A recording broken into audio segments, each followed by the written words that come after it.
El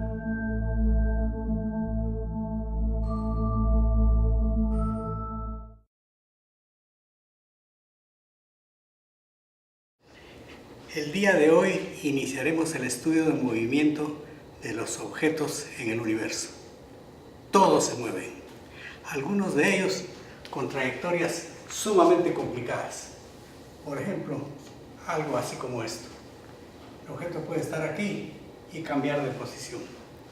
Sin embargo, nosotros vamos a comenzar nuestro estudio por una situación muchísimo menos complicada.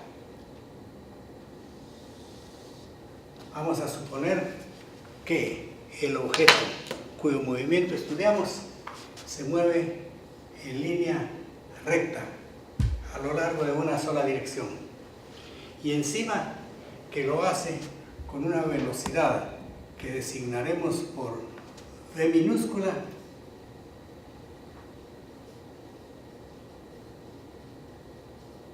constante y uniforme.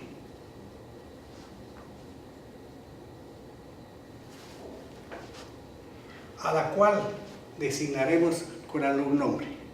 Por ejemplo, con el nombre de dirección X o dirección Y, dirección Z, dirección R, dirección S u otro cualquiera. Si además de trayectoria rectilínea, la velocidad con que se mueve es uniforme y constante, el movimiento va a recibir el nombre de rectilíneo uniforme, que de aquí en adelante abreviaremos con las letras MRU. La primera pregunta que debemos hacernos es: ¿qué características de movimiento tenemos que establecer? ¿Dónde ocurre un fenómeno? ¿Cuándo sucede el fenómeno? ¿Cómo ocurre? Esas preguntas puede contestarlas generalmente la ciencia. Nosotros vamos a comenzar con nuestro MRU vía un ejemplo. El enunciado de nuestro ejemplo dice así: un helicóptero se mueve verticalmente hacia arriba con una velocidad de 10 metros sobre segundo, constante y uniforme. Analice la situación y describa el movimiento. El helicóptero de nuestro ejemplo se mueve a lo largo de una línea recta, vertical hacia arriba, con una velocidad de 10 metros sobre segundo. Lo primero que tendríamos que decir de nuestro helicóptero es ¿dónde está? Para ello necesitamos un sistema de coordenadas y si queremos decir cuándo, entonces se requieren por lo menos dos coordenadas. Una para dar la posición. Vamos a llamarle a este eje de las X.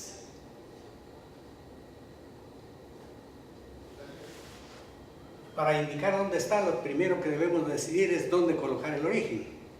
El origen podemos colocarlo en cualquier lado, ya que el resultado de nuestro análisis no depende de nuestra elección del origen, que es arbitrario. Por ejemplo, nuestro origen podría estar aquí. Decimos entonces que ahí la posición vale 0. Y naturalmente que debemos de utilizar alguna unidad de medida de longitud. Calibramos nuestro eje y damos la posición X expresada en unidades del sistema internacional, por ejemplo metros. Ya sabemos entonces dónde está. Tal y como aparece aquí, estaría aproximadamente en 1.3 metros. La posición inicial sería aproximadamente 1,30 metros del origen. Basta con una sola coordenada, ya que estamos en un movimiento unidimensional. La posición es un vector, sin embargo no hay necesidad de utilizar la nomenclatura vectorial y podemos utilizar la nomenclatura escalar, ya que en la dirección arriba-abajo solamente hay dos sentidos. Hacia arriba, que podemos disponer que cuando se mueve el helicóptero hacia ahí, las posiciones arriba del origen son positivas. Si estuviera debajo del origen, las posiciones serían negativas. La posición continúa siendo un vector, pero nos basta con un signo para decir dónde está nuestro objeto estudiado. Una vez establecido dónde, tenemos que preguntar cuándo. Y para ello necesitamos medir el tiempo. Para medirlo utilizamos un reloj o un conjunto de relojes. Un conjunto de relojes sincronizados o un reloj que marque la misma hora en todos los puntos del espacio que estamos estudiando. Y si nuestro objeto estaba ahí en el instante cero, el cero del tiempo lo colocamos donde nosotros querramos. Por ejemplo, si yo digo, en este momento son las 15 horas, ¿dónde coloqué el origen del tiempo? ¿Podrían ustedes decirlo? El origen del tiempo lo coloqué en la hora cero del día de hoy. Si hubiera dicho, son las 15 horas del día 25 de febrero del año 2015, ¿dónde coloqué el origen del tiempo? Lo coloqué en la hora cero del día 1 de enero del primer año de la era cristiana. Y nuestro resultado no va a depender de dónde elegimos el origen del tiempo. Entonces lo colocamos donde querramos, en el tiempo naturalmente, en la ubicación más cómoda para nosotros. Damos posición y decimos dónde. Estamos dando dos coordenadas. Entonces, en nuestro sistema de coordenadas necesitamos únicamente dos ejes.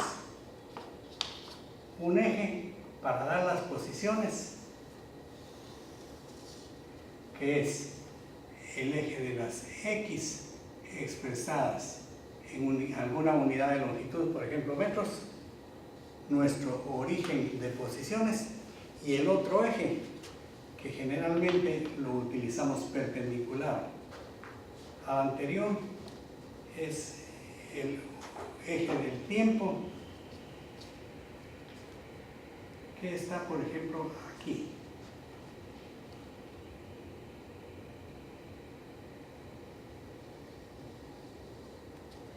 Y ahí marcamos en qué unidades se da el tiempo t, por ejemplo, en segundos. ¿Dónde está el origen del tiempo? Aquí. Entonces, nuestro helicóptero, si en el inicio estaba acá, deberíamos de hacer una corrección. Nuestro helicóptero estaba aquí y la posición inicial entonces no era 1:30, sino que la posición inicial era en el origen, estaba en 0 metros, iba para arriba. Entonces, transcurrido algún intervalo de tiempo, ya no está en posición 0, sino en alguna posición. Si va para arriba, esa posición debe ser positiva. Y nuestro eje del tiempo también debe estar graduado, debe estar calibrado. Por ejemplo, así, 1, 2, 3, etcétera segundos. Un segundo más tarde de la posición inicial, transcurrido ese segundo, el helicóptero ya estaría a 10 metros, ya que camina a 10 metros por segundo. Entonces corregimos nuestra escala y mejor la calibramos así. Entonces, después de un segundo, el helicóptero estaría aquí. Después de 2 segundos, el helicóptero estaría acá. Después de 3 segundos, el helicóptero estaría aquí. Y naturalmente que entre 1 y 2 segundos el helicóptero no se desapareció. O sea que después de transcurrido 1,5 segundos, el helicóptero estaría aquí. De suerte que si queremos hacer una gráfica de la posición respecto del tiempo de nuestro helicóptero, vemos que es una línea recta y que las diversas posiciones que tiene son las que aparecen en esta línea, que está acá. Supongamos que lo hemos visto desde 0 hasta 3 segundos. Esta de acá es la posición. ¿De quién? De nuestro helicóptero. ¿De dónde salió? Pues resulta que nuestro helicóptero camina longitudes iguales en intervalos de tiempo iguales y sobre una línea recta. Entonces su movimiento es movimiento rectilíneo uniforme. ¿Y qué otra característica tenemos que dar? Por ejemplo, la velocidad, que es un vector. Pero la velocidad puede ser en un instante o en promedio. En el movimiento rectilíneo uniforme, la velocidad instantánea que designamos por v es igual que la velocidad promedio que designamos de alguna otra manera, por ejemplo, poniéndole un paréntesis quebrado. Esta v es velocidad instantánea en cualquier momento y esta v es durante un cierto intervalo de tiempo. ¿Y cuál es la definición de velocidad promedio? Es la variación de posición dividida entre el intervalo de tiempo que tarda en recorrer ese cambio de posición. Por definición, la variación de posición es la x al final menos la posición inicial, que es la x al inicio, dividido entre delta t, que es el intervalo de tiempo que transcurrió entre la x final y la x inicial.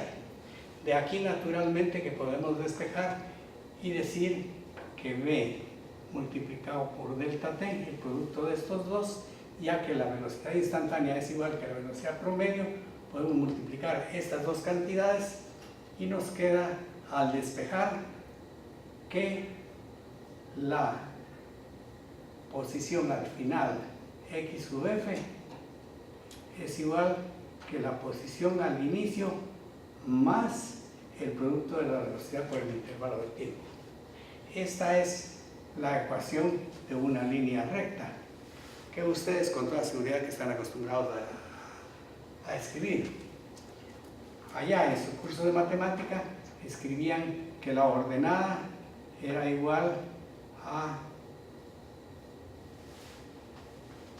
b más mx, donde b era la intersección de la recta con el eje de las coordenadas, es decir, es la ordenada en el origen, es el intercepto, y m es la pendiente de la recta, la pendiente.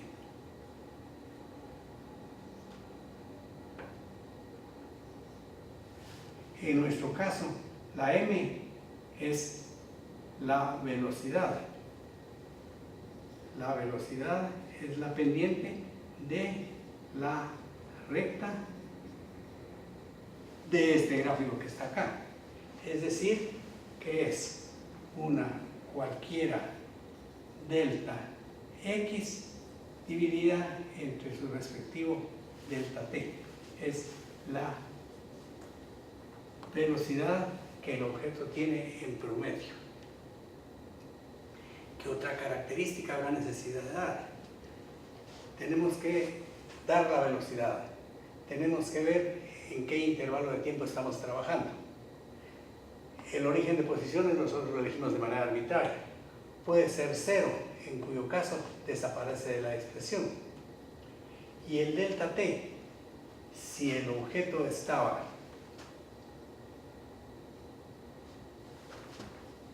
en cualquier lugar, este final menos de inicial. Si colocamos el origen de tiempos acá, cuando observamos por primera vez nuestro objeto, la t inicial se vuelve 0 y entonces el intervalo de tiempo nos queda únicamente igual que t, y esta expresión va a quedar x al final de cualquier intervalo es igual que la x al inicio más velocidad multiplicado por el intervalo de tiempo que se transformó ahora solo en una t. Esta expresión simplificada es menos conveniente que la expresión más completa con el delta t, ya que el intervalo de tiempo es finito.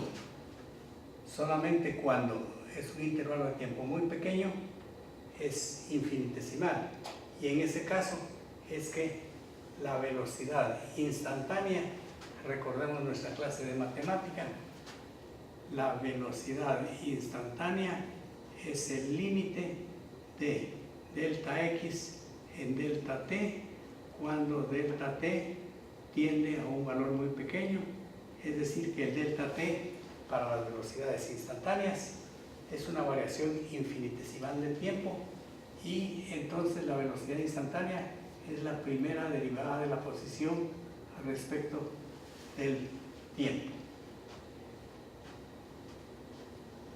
¿Cómo iba nuestro análisis del movimiento del helicóptero? Iba simple.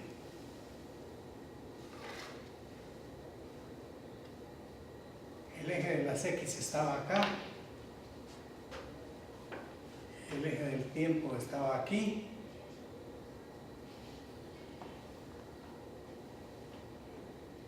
el origen de tiempos, el origen de posiciones, y estaba en posición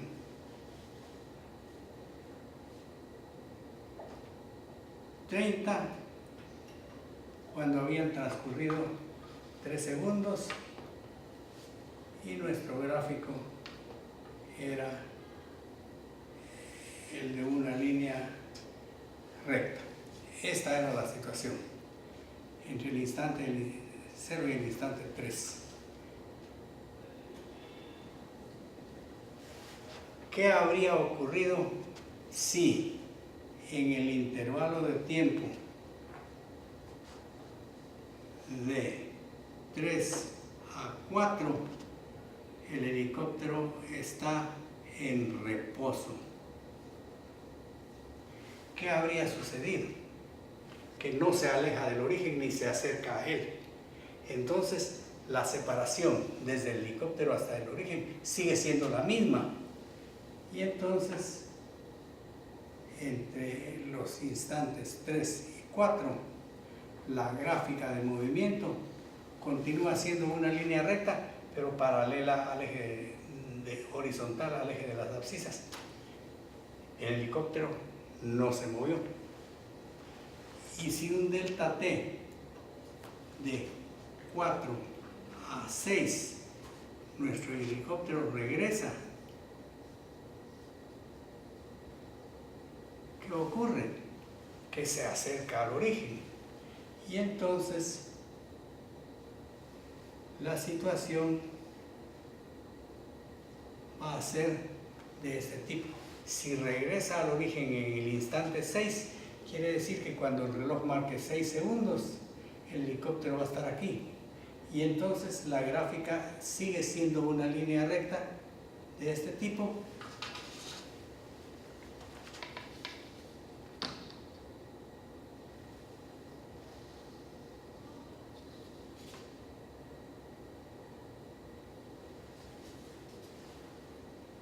y la pendiente sigue siendo la velocidad instantánea. Es decir, que el cambio de posición dividido entre el respectivo intervalo de tiempo nos va en el límite a dar la velocidad instantánea, y esa velocidad instantánea en este caso va a ser la delta x dividida entre delta t en el límite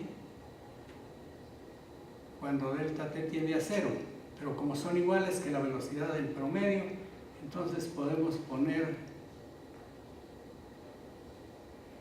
que la velocidad instantánea es igual que la del promedio, la x final menos la x inicial son la variación de posición, el delta t sigue siendo t final menos 0. Aquí va a quedar entonces que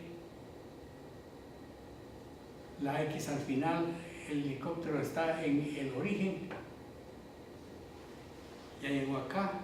La x inicial es la que tenía, por ejemplo, en el instante 4, que es 30. La t final es el instante 6 menos la t inicial, que en este caso no es 0, sino que es 4, ya que estamos trabajando el delta x entre el intervalo de 4 a 6, nos va a quedar menos 30 dividido entre 2. La velocidad va a ser igual que la promedio, como indicamos. 30 menos 2 es 15, negativo, metros sobre segundo.